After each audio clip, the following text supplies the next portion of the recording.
অরাজনৈতিক, অসাম্প্রদায়িক, ধর্মীয় সেবামূলক প্রতিষ্ঠান। এটা প্রণবানন্দ জন্ম জয়ন্তী উৎসব প্রতি বছর হয়ে থাকে। এই অনুষ্ঠানটি আমাদের ভারত সেবাশ্রম সংঘের মহান প্রতিষ্ঠাতা যুগাচার্য শ্রীমৎ স্বামী প্রণবানন্দজি মহারাজ, এই যুগের ভগবান, কলিযুগাদ্দা মাঘী পূর্ণিমাকে কেন্দ্র করে তিনি আবির্ভূত হয়েছিলেন 131 বছর পূর্বে। 131তম জন্ম জয়ন্তী উৎসব পালিত হচ্ছে। শিবরাত্রি উপলক্ষে গুরু মহারাজ স্বয়ং শিব অবতার তিনি নেমে এসেছিলেন ধরাধামে কলিহত জীবকে উদ্ধারের জন্য। পিতা বিষ্ণুচরণ ভূঁইয়া এবং মাতা শারদা দেবীর আকুল প্রার্থনায় তিনি আবির্ভূত হলেন অখণ্ড ভারতের ফরিদপুর জেলার অন্তর্গত বাজিতপুর পল্লীতে। পিতা বিষ্ণুচরণ ভূঁইয়া এবং মাতা শারদা দেবী, সেই থেকে এই অনুষ্ঠান হয়ে আসছে।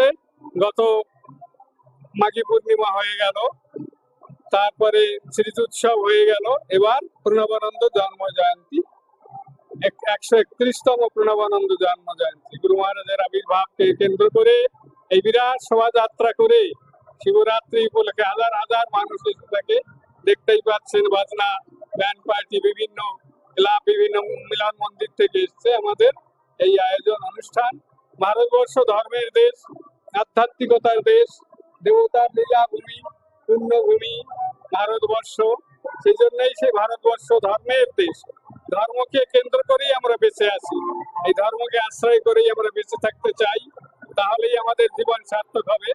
দুর্লভ এই মানব জন্ম, 84 লক্ষ জন্মের পরে আমাদের এই জীবন পেয়েছি। সেই জীবনকে সার্থক করতে হলে ধর্মকে আঁকড়ে ধরে থাকতেই হবে। ধর্মই আমাদের প্রাণ। গুরু মহারাজ বলছেন, ধর্ম কি? ত্যাগ, সংযম, সত্য, ব্রহ্মচর্য এই ধর্ম। সেই জন্য ত্যাগশান্তি অনন্তরম। ভারতবর্ষ ত্যাগীর দেশ, ধর্মের দেশ। সেই জন্য আমরা চাই ত্যাগকে অবলম্বন করে আমরা সন্ন্যাসী আত্মনামত্যাং জগদ্ধিতায়, নিজের কল্যাণের সঙ্গে সঙ্গে জগতের কল্যাণ আমরা চাই। বিশ্ববাসী প্রত্যেকটি মানুষ ধর্মকে আশ্রয় করে বেঁচে থাকুক। ধর্মকে অবলম্বন না করলে জীবনে শান্তি পাওয়া যাবে না। সেই জন্য আমরা শান্তি চাই, আনন্দ চাই, সুখ চাই, কিন্তু ভগবানকে বাদ দিয়ে সেটা আসে না। ত্যাগ এবং অবশ্যই দরকার। সেই জন্য গুরু মহারাজ বলছেন, মানব জীবনের লক্ষ্য কি? মানব জীবনের লক্ষ্য বললেন মহামুক্তি, আত্মতত্ত্ব উপলব্ধি। মহামুক্তি চাই আমরা।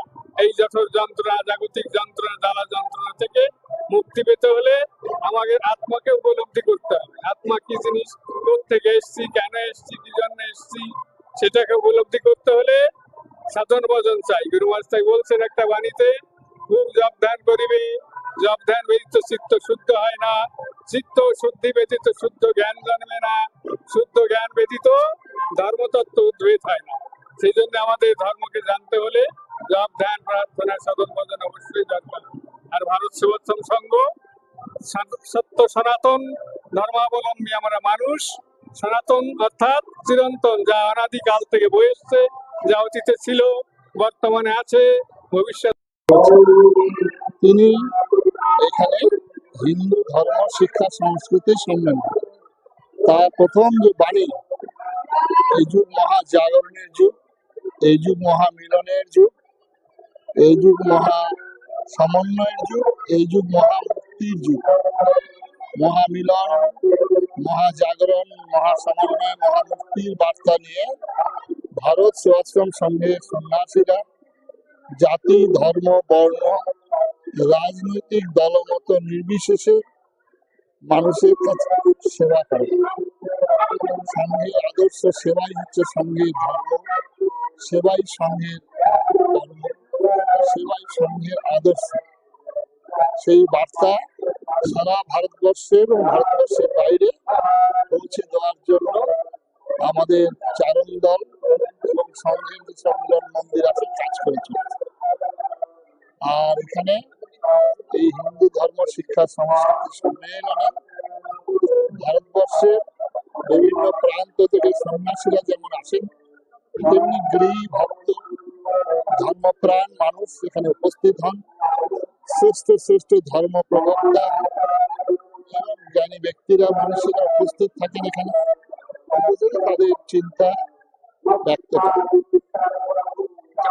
ধর্মকে জানা মানে বিশ্বের মূল কারণ কি? তাহলে ধর্মকে নিয়ে এত সময় সৃষ্টি কেন?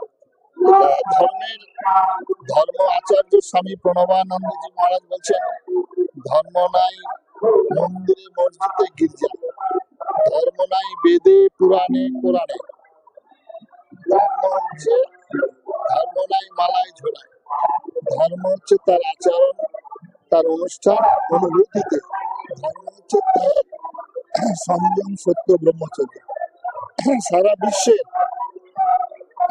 যে কোনো ভাষাভাষী, যে কোনো বৃত্তিধারী, তাদের জন্য ধর্ম একটি, সেটা হচ্ছে সত্য, শাশ্বত, সনাতন।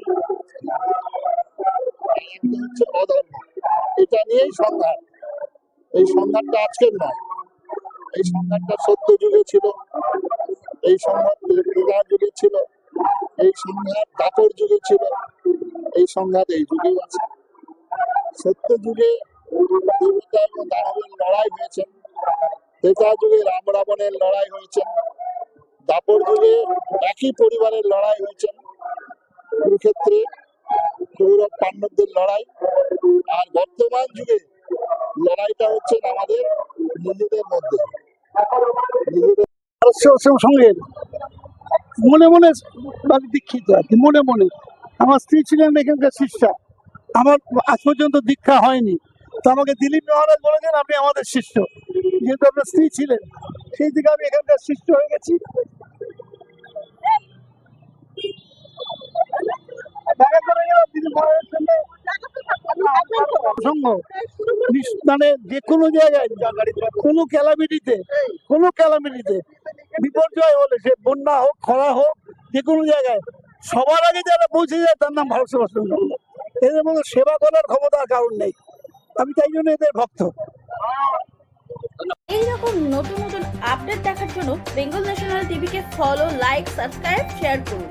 প্রিয় দর্শক বন্ধুরা, আমাদের চ্যানেলের পাশে থাকুন।